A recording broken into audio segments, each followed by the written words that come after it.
Hey everyone, welcome back to this month's special of featuring dads. Today I'm going to speak with my friend B. And actually, to be honest, I thought that I was talking to a female all of these times. But when I said I was looking for fathers, he reached out and said he'd love to have the chat. So welcome, B. Well, thank you so much. It's so great to see you today. So tell me what it is that first off, what do you do? Okay, so I did 26 years in the military, followed by 14 years in corporations, and now I'm a college professor. And what do you teach? So I teach business courses, which means I teach finance, accounting, economics. I teach management, human resources, teach business law. It's basically an introductory course for the freshmen, but I also teach senior level project management and more of the quantitative kind of things. I love teaching the freshmen though, because I usually get them about 60 days after they finished high school. They're sitting in my class. I'm usually the very first college professor they meet in their college career, if not the first, then one of the first. And it's just a beautiful thing to get 17 and 18-year-olds, once in a while a 16-year-old, once in a while a 60-year-old in my classroom. That's very cool. Well, I want to start off first with just talking about, because this is the month to take pride in fathers. So tell me about how many kids do you have? I have two kids, and maybe I'm a little older than some of the other dads you've interviewed, but my son is, I think he's 35 now, and my daughter is still in her 20s. So I waited to get married and I waited to have kids because one of my goals was to have a sizable bank account before I took the plunge. Oh, responsibility. Yeah, it's called responsibility. And honestly, I had set a goal to try to have 100,000. I didn't have quite that when I got married, but in investments so that I knew that my wife and my children would not need to go through what I did, which means, my mom and dad were married, but then he split, and myself and three siblings, grew up in poverty. I mean, literally, we grew up in the bottom 5% of the American economy. And growing up that way, being the only white kid in my class, I'm part Hispanic, I'm part black, I'm part white, so I'm a mixture of all those things, but I look white. And growing up in a high school that was 90% black, about 9% Hispanic, and maybe 1% whites, it wasn't the race, it was poverty. The poverty was just a killer for everybody. You're in a bad school, bad books, bad teachers. Teachers didn't want to be there. And I promised myself I would not get married and repeat history. So, so I waited. My daughter was born when I was 40. So, so she always teases me that I'd be on Social Security by the time she got out of the house. So, So, I mean, I feel like a lot of people who grow up in poverty um, are so rooted when they get out that there's nothing that can sway them. oh yeah, that's absolutely true. You know, it's somewhere between, depends on the year, it's somewhere between 75 and 90% of all millionaires are self-made. And a very sizable portion of that come from poverty. They just reject the whole I'm not going to make it. They reject the negativity. And I take that into my class because I explain my background, my childhood. I had a brother that got involved in gangs and died very young. And I try to use those life lessons for my students, like I did my son and daughter. And specifically, you can be a college professor like me. You can either teach victory or victimhood. I choose victory. So, I yeah. love that. One of the fathers that is on the panel, he wrote the book Black Victim to Black Victor, Adam Coleman. Awesome. So tell me that moment that you became a dad. You'd already put a lot of things into place. And how did you do it? How did you put all of these things into place? And what were your priorities? Were there more priorities than just money, like that you wanted in your life before having children? Oh, sure, sure. I wanted a good, solid marriage before I started having kids. So I think the wife and I were married about 3 years before we decided to have a child. And so by then I was about 33 or 34 years old. And the wife's a bit younger than me. So when we decided to have a child, part of it too was I was in the military for all those years.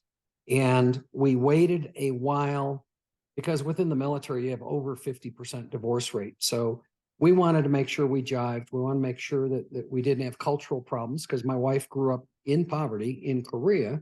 I grew up in poverty in Chicago, and we both met at church. You know, we were both doing a volunteer thing at one of the local orphanages. So we had that in common. We had common values. We're good church going people, that type of thing, before we decided to go into parenthood. And, I think finances is a huge portion of it, because you can be in love like crazy, but if you don't have enough money to put food on the table, guess what? Your relationship probably won't last. That adds a lot of stress for sure. So Yeah, but I think values trumps everything else. You got to balance similar values between you and your spouse, which you will then pass on to your children. And then, of course, you got to be hardworking and, get an education, get a job, that type of thing. I think Brookings Institute and the American Family Institute, hopefully I'm quoting them right, did a survey, and this is several years ago. They said 3 things for success in the United States. Item 1, finish high school. Item 2, get a full-time job. Item 3, get married before you get pregnant. They say if you do those 3 things based on their statistical analysis, you will be successful in the United States. And so those were probably my top 3 priorities subconsciously. I'd only read that report probably about 3 years ago. And I actually teach that in a business class, because one of the things I convey to my freshmen is don't do it stupid. Become successful before you start bringing babies into the world, because statistically, if you do get pregnant out of wedlock, you're not going to be, financially successful, or it'll take you longer, put it that way. yeah, do you feel like that's changed, or do the kids have a new attitude about that, or do they seem to agree with you in your class? Students are actually pretty receptive. I think the kids are receptive. The university I work at actually prioritizes young students that are coming in from the lower income families. We are a Hispanic serving institution as well, which is what partly attracted me to the university. And so you may have kids that were raised, I saw a statistic that 50% of all our students are first generation. Their parents had never gone to college before, so that's pretty significant. Little over 50% of the students in my university are people of color, if you want to include, Blacks, Hispanics, and Asians. So we do serve very well a major city. And the theme I'm trying to put out there is, you could be a 4.0 student in high school and come to college, get pregnant in your first semester, and guess what? You're probably going to statistically be a dropout. And for the young men, I'm telling them the same thing. I'm not, giving advice to the young women and not to the young men. I'm saying the same thing to them, because, you have to man up. If you bring a child into the world, man up and make sure that child has food and clothes and shelter, even if you don't get married. I mean, marriage would probably be the preferential thing. And I have to couch everything really in terms of economics. From a strictly economic perspective, it doesn't make sense being a single mom. Right. Right. And it's so crazy that is the message that people are hearing. I don't need no man kind of message. And I don't know anyone who's in that situation. And I do unfortunately know a lot of single moms. And I don't know anyone who is like, this is easy. It's Nobody finds it easy. Nobody finds it easy. No. Here's one of the things I have a problem with modern society, New York Times, all the mainstream media, is they report wrong. They don't report on findings. They don't report based on PhD studies. I recently finished a paper. The title of the paper is Systemic Poverty, Not Systemic Racism. So it's systemic poverty where you've got grandma was on welfare and raised a bunch of kids out of wedlock, and then mom's on welfare and raising a bunch of kids on wedlock. Guess what? Those kids are going to grow up and they're going to be in poverty, have children out of wedlock, and raise kids, in poverty as well. And so I did a systemic analysis based on published PhD studies, very, very deep dive. The single biggest indicator of poverty in the United States is not your color. it is out of wedlock births. And when we take a look at that, it's currently 69% of blacks are born out of wedlock, 52% of Hispanics, 30% of whites, and 17% of Asians. Now you could flip around those numbers, and the one with the lowest out of wedlock births, Asians, also have the highest level of wealth and highest level of income. And number two, with the second lowest number of out of wedlock births, are whites, third lowest Hispanics, and the people with the highest level of poverty in the United States are the people with the highest level of out of wedlock births. This is not a racial thing. This is a cultural thing. Right. And we're being lied to by saying that it is. And to say that, to even say that this is something, I'll say, well, that's racist for you to even think that way. And it's only racist to the people who are obsessed with race. These are common sense factors. I know growing up the way that I did in the foster system, you know, sure. I was very clear, and people used to have derogatory terms for me because I was so square in that this is what I want out of life. And to age out of foster care and to be about to celebrate my 18th wedding anniversary is not common. But he out of adopted you, okay? 18 years, that's incredible. Yeah, that's fantastic. But it's possible, and it's possible for so many people, and they do not want that message out there. Yeah. That's what's crazy to me, is that the people that we lift up, even in Utah, to have the conversations are only saying, I'm so tired and it's so hard. And it's like, say no. Say, look at this. You're 12 years old. You have your whole life in front of you. Don't screw it up. It's, yeah. You know, it's crazy to me that people don't want to hear that message, but they don't. And so, you got to repeat it to your own children over and over and over again. Oh, I do. So I only get students in my class for 16 weeks. So I repeat it over and over and over again. Every class, you know, the same message, you know? Yeah. You don't want to tie a weight around your ankles before you start swimming, you know? Right. Right. And I think that lived experience is something that should be valued. Right. But oftentimes people want you out. You're such a threat because you have the lived experience. Right. I have wondered, my son is very similar to you in that you cannot tell that he's mixed race at all. So, and I wondered, like, what are the messages that he's going to hear? How many people are going to target and go against him? And I mean, this kid wears an American flag hat. Like yeah. And I'm just sitting there going, you have no idea what's behind a person's story unless you listen to the person as an individual. Sure. Totally agree with you. That's great. Sounds like you're teaching them right. Yeah. Doing the best that I can, you know, and with what limited resources we have. But okay, let's go back. Because I do have a couple of like standard questions. So you were responsible. You made all of these good decisions. So did anything switch for you the moment that you became a father? Wow. You know, did it switch for me? No, I think I stayed the course, both from a emotional, spiritual, religious, financial. I think financially, I was so grateful that I had saved all those years before becoming a father. Now, my brother and I respect my older brother more than probably anybody else in the world, and he and I have had very different lives. He got married when he was 18. His bride was 17. They're about to celebrate their 50th anniversary.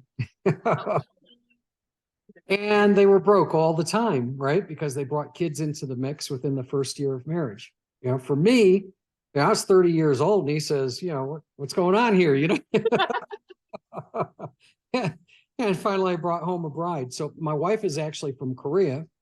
And her parents died her mom when she was 9 or 10, and her father died when she was like 2 years old. You know, so she grew up in poverty because she had a mom, not per se in out of wedlock birth, but nonetheless, you know, they don't have the same social safety network that we do here in the United States. So she understood poverty. I understood poverty. And so we both have had a focus on money, but the money was for the betterment of our family. betterment of the church, being able to tithe and that type of thing. So yeah, I don't think my values shifted at all. She and I waited. We did not have sex before marriage. I mean, we did everything basically what you could say by the book.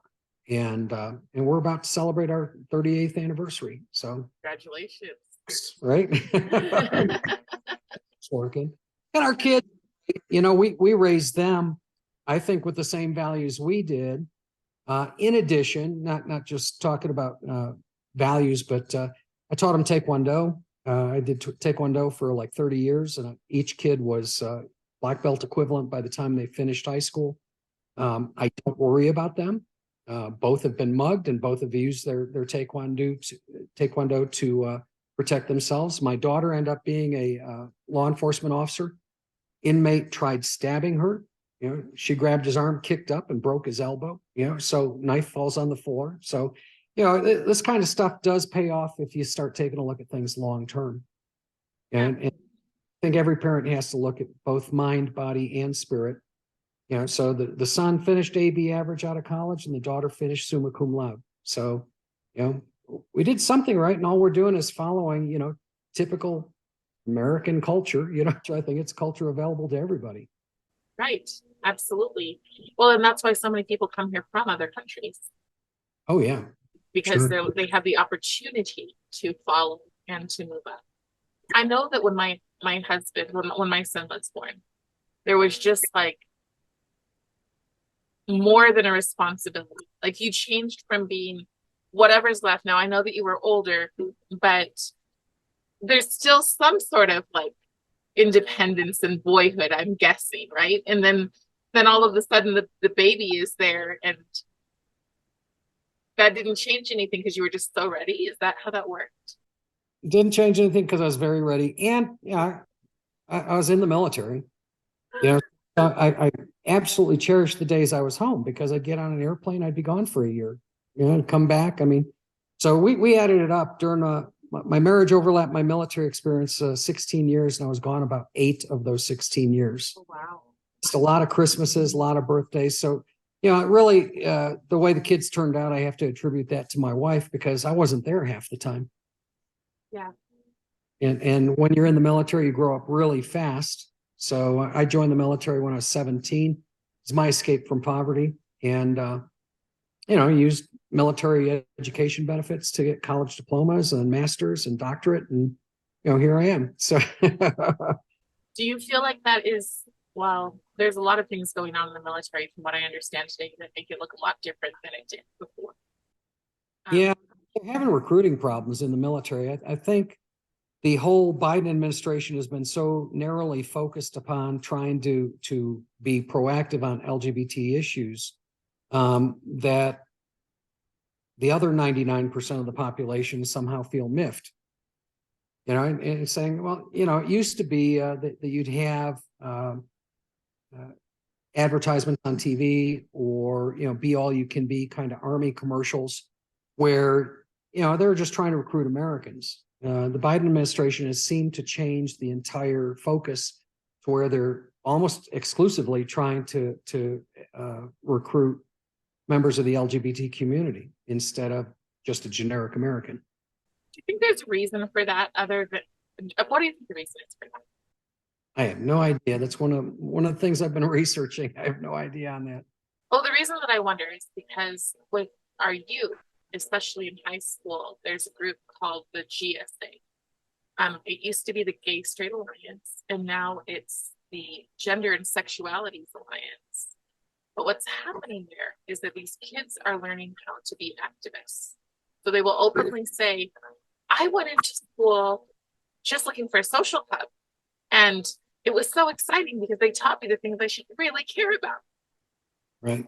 And so if our kids are being taught that, and they're getting like apps sent to them, telling them to go protest, wear these clothes, protest, these are the things you're supposed to protest, and they're extremely political things that they're supposed to protest. And I'm just wondering if we're grooming a military. I mean, I do a lot of work with with people who've escaped communism. And that's what I'm wondering. Are we actually grooming a military um, that has those kind of ideals? Sounds like. I mean, I was a little bit surprised. I was teaching at the U.S. Air Force Special Operations School, and I taught 5 years. So typically, anybody going to Afghanistan or Iraq would see me in the course of their instruction, prepping up for their deployment overseas. And I not only taught U.S. Air Force Special Ops, I also taught Navy SEALs on the East and West Coast. I also taught Army Green Berets. And it was weird. I mean, I landed on the job because they were looking for someone with prior special operations experience and had to have a PhD. And I was like, I'm probably the only guy in the United States that fits that one of few, let's say. Yeah. And I love that. But in my last year there, which was 2015, they actually had at the Special Operations Center a LGBTQ celebration luncheon in June, and sponsored and paid for by the U.S. military. And I was actually taken a little bit aback by that, simply because, you know, we don't have straight white Christian luncheons, and we don't have, you know, Black only luncheons or Hispanic only luncheons, but this was literally LGBTQ only luncheon. And that seemed to be the first step in this entire process, which was toward the end of the Obama administration. And they actually had a speaker there who was a former Navy SEAL and transitioned to female, who has recently come out and said that was a big mistake. You know, so there's a lot of regret within the trans community, you know, not that much regret within the, you know, gay and lesbian community. And just to make it clear, I mean, we had gays and lesbians in my units back in the 80s and 90s, and nobody gave a damn. We shrug our shoulders and say, you know, what happens in your bedroom is your business. It's not my business. And it was in the days where they said, don't ask, don't tell. You don't ask because it's none of your business, and you don't tell because it's none of my business, you know? And then it was really the Obama administration that created the big shift. Yeah. A big deal out of these kinds of things where it really wasn't a big deal in the past. Yeah. And they weren't denied promotion, and they weren't, you know, your first person to walk through a minefield. I mean, you know, their lives weren't put at risk. I mean, you know, most of the pictures painted by many in the LGBT community are just false. You know, the most recent thing here in Colorado Springs was Club Q got it, and the shooter, him or herself, was LGBTQ. And so we keep seeing stuff on Colorado Springs news stations that talk about get rid of the hate, you know, and it's always sort of kind of slanted as if it's, you know, some straight white Christian conservative, where in fact the shooter, and I say him or herself because I don't know how he or she identifies, was in fact, you know, a non-binary male, you know, and there was a shooter up in Boulder was trans, and so the shooter in Kentucky, or maybe it was Nashville, Tennessee, was trans. You know, so this is some things that we should be focused on, because if you have some level of mental instability that causes 3 out of the last 4 mass shooters to be trans, then that's something the government should look into. But that's not politically correct. Yeah, it does. It just makes you wonder what in the world is going on. One of the things that I want to ask is, what do you think is the biggest problem facing our kids today, and especially with your huge resume in serving Navy SEALs and Green Berets, special ops? It seems to me like our boys are becoming weaker. Why? I think that's a sort of a common narrative, that boys are becoming weaker, and to a large extent, it depends. I'd say many of my students I'm very, very impressed by, and because in the type of college I work with, inner city college, basically a lot of the students are going to school 8 hours a day, they're going to work 8 hours a day, and then they sleep 8 hours a night, and they go through that for 4 years, full-time job, full-time college. And to me, that's not a sign of weakness. To me, that's very much a sign of strength. Special ops. I mean, typically your best 1% out of any unit is going to want to go either Army Green Berets, Special Forces, or U.S. Army Ranger battalions, or into the Navy SEALs, or into Air Force Special Ops. I mean, so that's always going to be the best of the best. But we are finding within the military that our recruiting standards are not being met. We are actually getting people trying to get in the military who have lower than 2.0 grade point averages and cannot pass a physical fitness test. And that is a sign of worry for me, simply because when you start taking a look at the possible enemies that we would face on the battlefield, whether it's the former Soviet Union, now called Russia, or People's Republic of China, they're pretty formidable enemies. And we really can't end up with someone that just went through trans surgery and is overly dependent on hormones and, can't pick up, an 80-pound sack of anything. I mean, there's some scary stuff out there. Going through Ranger qualification training, we typically had 80 pounds of equipment, plus I was carrying a 25-pound machine gun, and the training started and finished 9 weeks later continuously, and you're getting 2 to 4 hours sleep a night. So your cream of the crop's gonna rise up where they can qualify in that kind of adverse conditions. But the general recruit that's coming in, they got low grade point averages and they've got very, very low physical fitness standards. Do not waver. Keep the standard where the standard's supposed to be. Do not waver, because we don't need a lot of couch potatoes, and we don't need a lot of people that don't know technology. You can't get a 2.0 in high school. You certainly cannot work on the 7 onboard computers inside of every single American tank. How about is there a sense of entitlement that comes with it as well? Like when people are more fragile? Yeah, when people are conditioned to be more fragile, I think there is that entitlement mentality. And I think the coup de grace or the final straw that broke the proverbial camel's back was COVID. There's so many young people that rather sit home, play video games, and collect a government check instead of getting off their butt and going to work. And that is frightening, because the federal government has for a long time sought to create something called universal basic income. And universal basic income, I've done research on it, has not worked every place it's been tried. It has never worked. I actually teach this in my economics class, to my students, because for the government to get, let's say, $1,000 or $2,000 check for every single American every single month, they have to collect $1,000 or $2,000 in taxes from other Americans every single month. And so part of the biggest problem I see with college freshmen is they know absolutely nothing about the business world and very, very little about economics. Where does money come from? Where do taxes come from? What else funds the government? Well, debt, which is merely deferred taxation. So that's a weakness of mind. And I think probably if you went back, to when I was in grammar school and high school, 60s and early 70s, we understood the economic system simply because we're told about Nazi Germany, National Socialist Germany, and the United Soviet Socialist Republic. And that fell by the wayside after the Berlin Wall fell. Yeah. Right. So how do we go backwards?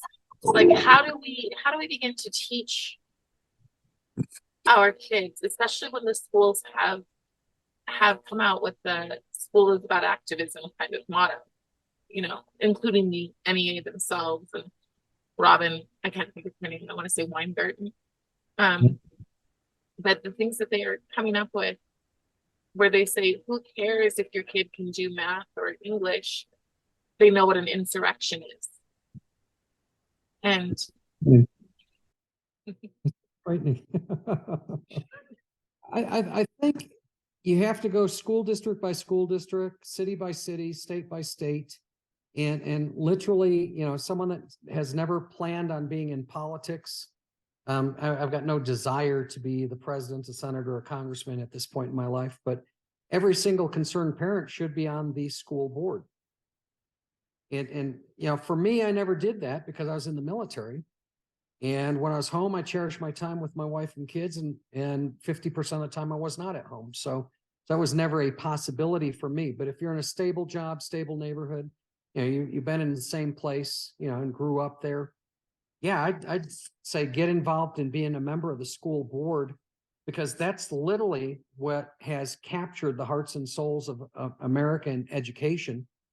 And if you're like me, I did not like the what direction that the United States was going in. I definitely did not like it. So what I ended up doing is I went back to school. I studied for 3.5 years to get a PhD. And now I'm teaching those young 17 and 18-year-olds and having to reverse 4 years of high school in many cases. You know, so in some way, shape, or form, parents and concerned citizens need to get involved in education. You know, and I think homeschooling is great as well if you're able to do it. I was not able to do that. My wife came from Korea, and she's very well educated and very brilliant in Korean, but could not tell you about the Alamo. So I generally don't believe that dumbing down American students will help the United States at all in any way, shape, or form. And that's really what activism in school does. I think we've got plenty of perfect examples of Blacks who have achieved in the United States, brain surgeons. And I'm not just talking ball players, you know, basketball and football, that's great. But I'm talking brain surgeons and Condoleezza Rice being, you know, Secretary of State and folks like that. But, you know, Blacks have every bit as capability as whites do. So you don't want to dumb down Black schools just because you're in a Black neighborhood. I mean, I was in a Black neighborhood. We had 95% were Black, 5% were non-Black. In other words, Hispanic, Asian, or white. So out of a school of 6,000, right? If you do the math on that, 300 of us were non-Black. And guess what? A whole bunch of us went to college. Experience racism growing up? Oh, constantly. Yeah, totally constantly. You know, see, being a light-skinned person, even though I'm part white, half Hispanic / Black, okay, a little combination of Puerto Rico, Mexican, and that kind of thing. Native American down in Colombia, mixed with, you know, obviously Spanish background. So I'm a little bit of mix of everything. And growing up in a Black neighborhood, I got severely beaten up 7 times in high school, once by a cop. And the cop beat the hell out of me, and there was a gang fight going on, literally Blacks against Blacks, 2 different gangs fighting for turf. I was at the bus stop waiting for a ride, and I was probably 15, 20 feet away. Cop says, leave. I says, I'm waiting for a bus. And he started beating on me. You know, so that was my only story. Officer Shanahan, Chicago police. Still remember the man's name. And the reason I remember it is because if I had been prosecuted, my admission to the United States Military Academy at West Point would have been forfeited. Wow. And I had done nothing. I had done nothing. But the other 6 times out of the 7 times, I was severely beaten. 1 time put in the hospital, simply based on color. So yeah, I've got firsthand experience in racism. My cousin was raped, and at the end of 12 hours, they put a shotgun in her mouth and pulled the trigger, you know, after first killing her fiance. So yeah, I've been experienced in this area firsthand. I've got a lot of relatives been shot, stabbed, raped, and yeah, racism is a problem in the United States. I'm talking individual people who have not rid this out of their hearts. I actually wrote a paper on this. It's called White Trash. And my paper talks about my experiences as a kid. And it sort of concludes that my mother always taught me to hate the perp, not the entire race. Yeah. And I think she's smarter than most of the politicians out there. Yeah, they use it. They use it. And then there's people like me. And what I mean by people like me is yesterday I was in church and I was talking to another person. I'd honestly always assumed was some sort of with Latino or Latin person. And then he's like, oh no, my dad's black. So we're mixed, both of us. And we're like, it is really hard to constantly, every time you turn on the television, see the worst of our kind. And to know that whether or not somebody wants to believe that, that's the narrative they're getting constantly, that we act like savages. So terrible. And well, the reason that I asked is because everybody says that racism can only be perpetrated by white people or those passing as white people. And the fact that you're willing to go into schools and teach, I think that that can change the hearts and the mindset of literally raised to be bitter, raised to believe that, you know, quote unquote, white people cannot have their interest at heart.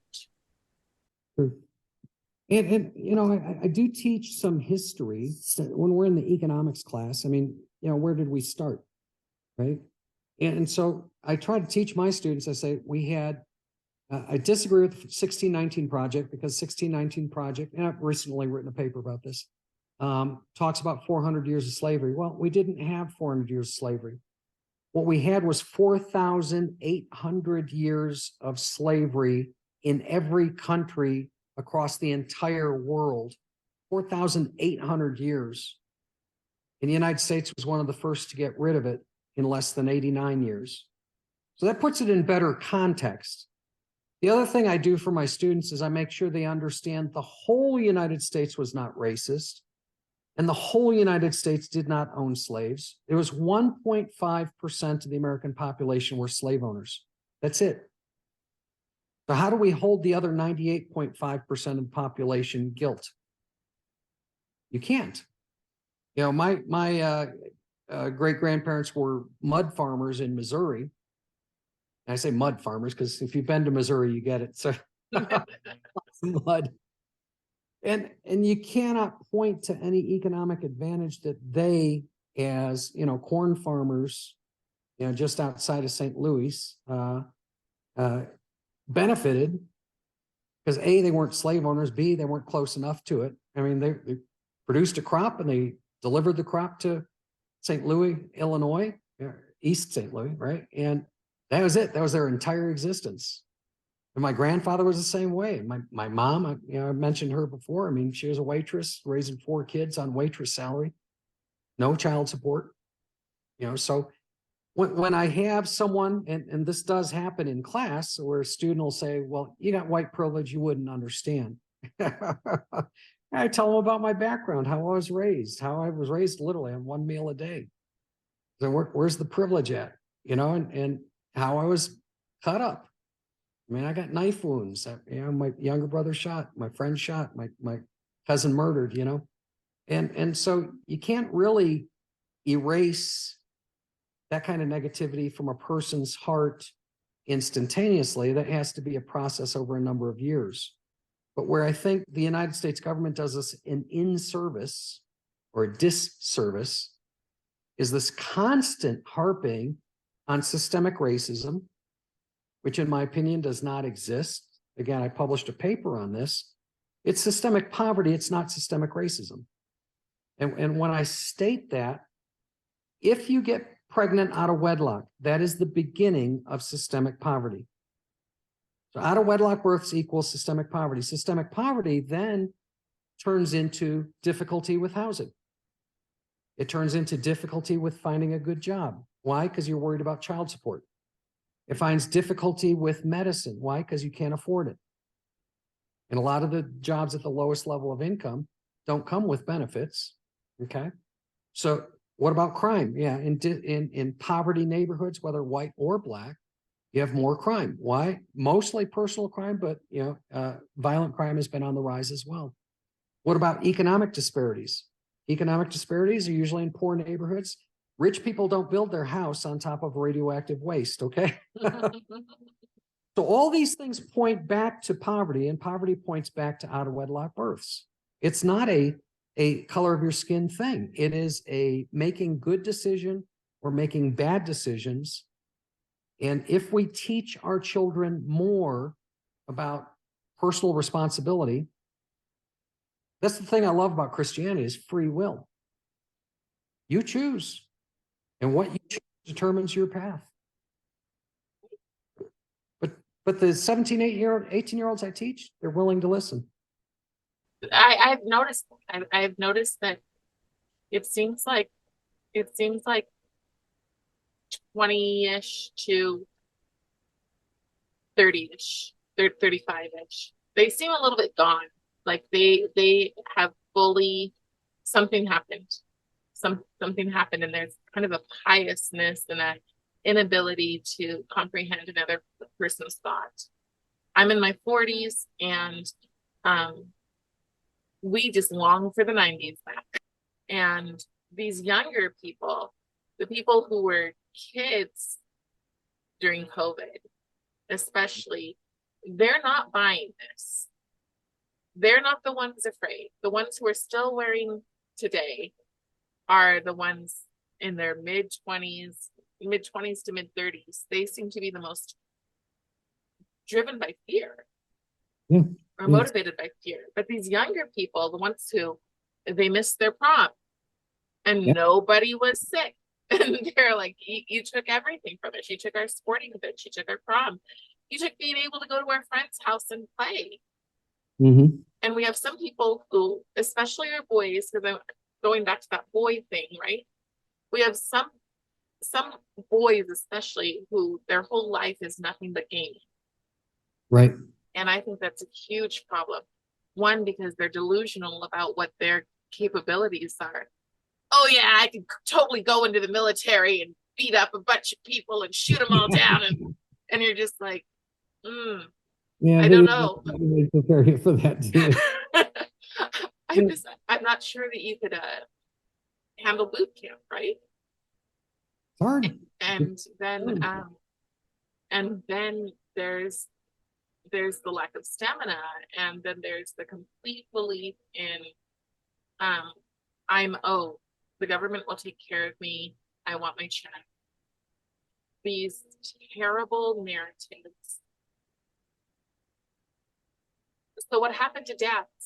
Well, I think the three major things that have happened to dads were the dot-com burst in 2000, the 2008, 9, and 10 housing crisis, followed by the COVID problem.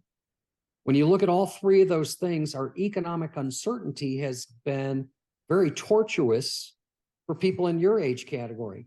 Why? Because you're trying to build a family, you're trying to build some wealth, you're trying to, pay off a house and that kind of thing. So I think fathers overtly focused more on finance than on family, which then left the family to the wife, to the mom. And so when you start taking a look at things, where are the fathers?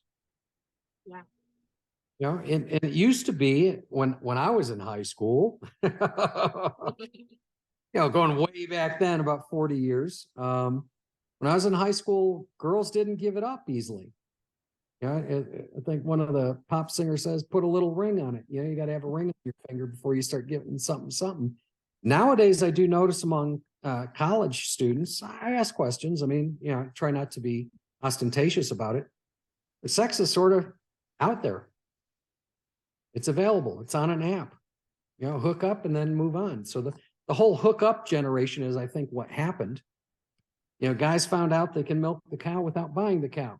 So yeah, that analogy, but my grandma used that all the time. You don't buy the cow if you can get the milk for free. So, and I think that is a very, very similar to Brave New World by Aldous Huxley.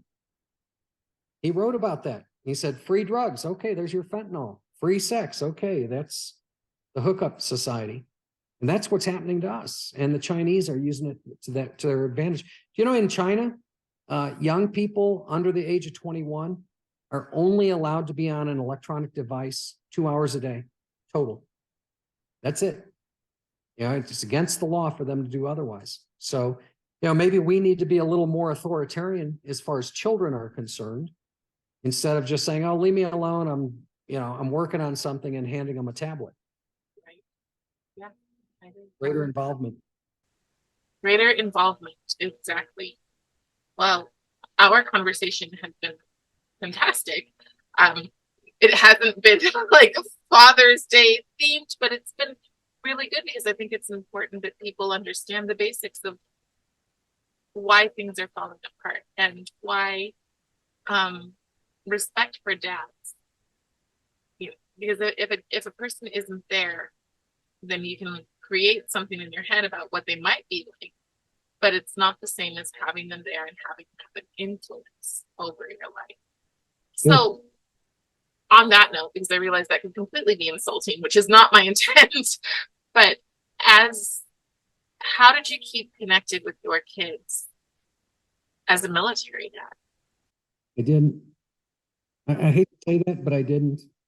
And so I got out of the military after 26 years and I did not know my kids. And just being honest, I mean, and it's not being a bad dad. It's just, if you're sitting in Kuwait or Iraq or Afghanistan, picking up the phone and saying hi for 5 minutes is not the same as being there and helping them on build a bicycle or something like that. It's just not the same. So a lot of that fell on my wife's shoulders. And I married an incredible lady. I mean, she's amazing. She grew up in Korea, and then learned English, and now she's learning Spanish, and she was everything to the kids because I wasn't, and it's probably my number one regret. Now, to sort of remediate that, I created a business. I started my own corporation, construction. And my son and I, and occasionally my daughter, work side by side on flipping houses. And I got to know my kids after I got out of the military, simply because they helped me with carpentry, they helped me with fences, they helped me with decks, they helped painting, and it was for the prosperity of the family. So, we're teaching them hardworking values. And at the same time, I got to know my kids, which I was not able to do in the military. And I hate the fact that we were at war in Afghanistan and Iraq continuously for almost 20 years, because that's 20 years of military dads that weren't there. And it's sort of a condemnation about the military, but that's what it's about. That's that really puts a spin on the all of the videos with the dads coming home and surprising their kids, and their kids just breaking down in tears because I mean that's quite the sacrifice to give to a country that is, in my opinion, oftentimes currently spitting in the faces. But it's also quite the sacrifice of the fathers, because you know that you're doing everything that you're doing with that in mind. I'm assuming with wanting to give the best life to your children, Sure. and also because you believe in your country. So, Yeah, part of the military psyche is literally being a workaholic, because for instance, on the commission side, on the officer side, you start with approximately 6,000 lieutenants per year. And by the time you get to the 20th year, which is your year of eligibility for retirement, you can't retire before then. You've only got about 600 or 700 left. Everybody else, if you don't make a promotion, they kick you out. They make you a civilian. So there's maybe 10% kicked out when they're going from second lieutenant, first lieutenant. Another probably a third get kicked out when they go from lieutenant to captain. About 50% reduction from captain to major, and then the final reduction in ranks down to, like I said, about 600 or 700 officers out of that original 6,000 occurs about 3 years before you're retirement eligible. And so if you don't constantly, and I hate to say it, but I worked probably 70 hours a week, every single week for 26 years. And so if you're not constantly trying to improve your unit or constantly trying to improve your own qualifications, you're one of the, what would that be? 5,300 that get washed out. yeah. The 7 main are alphas in every sense of the word, not betas, and typically workaholics. And the government doesn't typically pay them a lot for retirement, because many of us die of a heart attack as soon as we retire. And the other problem with the military too, especially young families, is they go overseas, they do a combat tour, and since for about 10 years out of the returnees, we have had 22 suicides per day, every single day for the last 10 years. And those are military dads that are shooting themselves simply because when they do get back to the real world, they can't cope. You go from death and destruction and killing and watching buddies bleed and sometimes bleed out and killing the other guys is not a pretty picture either. I mean, I've had difficulty reconciling myself to the fact that every dead soldier can be a dead son, a dead father, a dead cousin, a dead brother, a dead husband. And that weighs very, very heavily on the heart. It just does. So I went from teaching the U.S. Air Force Special Operations School directly into teaching college. And oh my God, there's such a huge difference because the military, hoo-wah, 100% testosterone, and we're going to get the mission done, even if it means we're going to die. And then shifting gears to try to coax high school students to think outside the box and not believe all the messaging that they got through 4 years of high school. So far, I've been successful. That's awesome. I'm glad that you've been successful, man. That really puts things into perspective because you don't think about that. You're told, Labor Day, Memorial Day, thank those people, they're heroes, but then thinking about the fact that what you're carrying in all the ways, that is so much to carry. Well, you said successful. Do you feel like overall in life you've been pretty successful? Yeah, I mean, I started out, very low rank in the military, and I finished as a colonel. And then when I got out, I used GI Bill to get my PhD, and that doesn't even cover half the costs. I mean, so that's why I had to work and do construction and build fences and decks and things like that. Got in the corporate world. I started out as a team member, then I was a team leader, then I was a project lead, and then I was a program manager, then I was a vice president. So I rose the ranks in the corporate world. The exact same stuff you need in the military is the stuff that's needed in the corporate world. And then I decided to get out of the corporate world and go into teaching, in part because I had a few health issues, heart problems. And now I'm teaching and I'm making a difference there. Had I known how fulfilling teaching was, I'd have gone straight into teaching right after the military.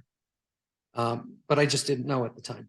And so I sort of regret that because I've been doing it 6 years, which means I've taught around 1,800 freshmen.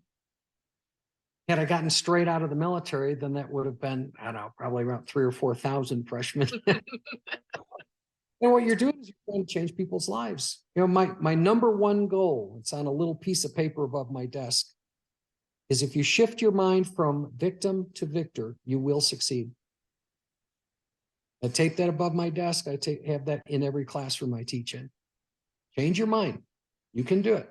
Change your mind from being victim to being victor, and you will be victorious. I think that finishes the thought. I always ask the question of what would you tell, and I've loved this conversation. I would love to speak with you again. It's I'd love wonderful. to talk to you again. It's been wonderful. It's just, but my normal question, and I think you just answered it, is really, if you were on your deathbed, what would you tell your children? If I was on my deathbed, I'd have told them I'd have spent more time with them. Yeah, because I've taught them everything else. And they're both successful. Yeah, they're both successful. Neither of them use drugs. Neither of them involved in law enforcement, getting arrested or anything like that. So, all you can do as a parent, this is one of my most recent Facebook posts I posted. Look, you feed them, you love them, you keep them safe, give them a good education. Everything else is on them. But they have to choose victor over victimhood. That is a choice in life. It is not something that happens to you. It is a choice, which is why you said earlier why so many people come from West Africa. Can I close on one more economic fact for you? Yeah, absolutely. Highest paid in the United States are immigrants from India. Second highest wealth and income in the United States and the highest in number of graduate degrees awarded are immigrants from West Africa. Blacks from West Africa are outperforming native-born Asians. Native-born Asians are third place, whites are fourth place. You know, Hispanics would be equal to whites if and only if we subtracted illegal immigrants.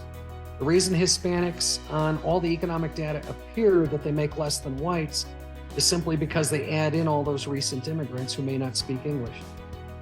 And then blacks are last place, and I contend, in the paper I just wrote and published, I contend it is out of wedlock births that are out of control. If we fix that, we fix poverty. It's a choice, so. Absolutely. No, I will definitely have you back on and we can talk DEI. So that would be Sweet. Yep, published on that too. So. Well, thank you so much, and we'll see you tomorrow for the panel break. It's a real pleasure, yeah. Okay, excellent. Thank you so much. Bye.